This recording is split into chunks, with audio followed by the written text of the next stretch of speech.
মরশুম জুড়ে নজরকাড়া পারফরমেন্স, তবুও টেস্ট দলে জায়গা হলো না দিনদার। হ্যাঁ, অনেকটা হতাশ ঠিকই, কিন্তু হাল ছাড়ছেন না।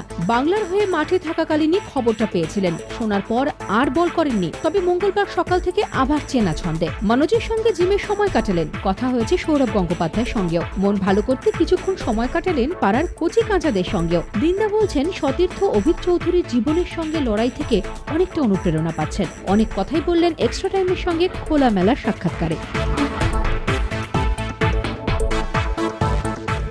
আমি আমার অভিকের কথা ভাবি, অভিক কীভাবে সার্ভাইভ করছে।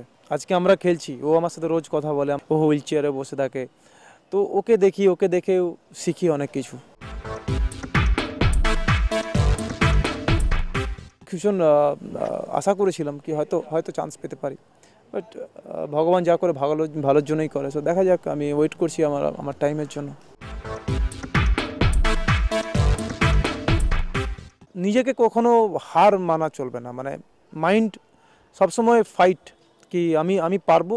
যে টাইপের উইকেট হোক আমি পারফরমেন্স করব, যে কোনো জায়গাতে খেলা হোক, যার এগেনস্টে খেলা হোক, আমি ছাড়ে কথা বলবো না। মানুষের এম সবথেকে বড় কথা, যেটা দাদি ছিল ইন্ডিয়াতে আবার কাম ব্যাক করার, ও প্রুভ করে দিয়েছে।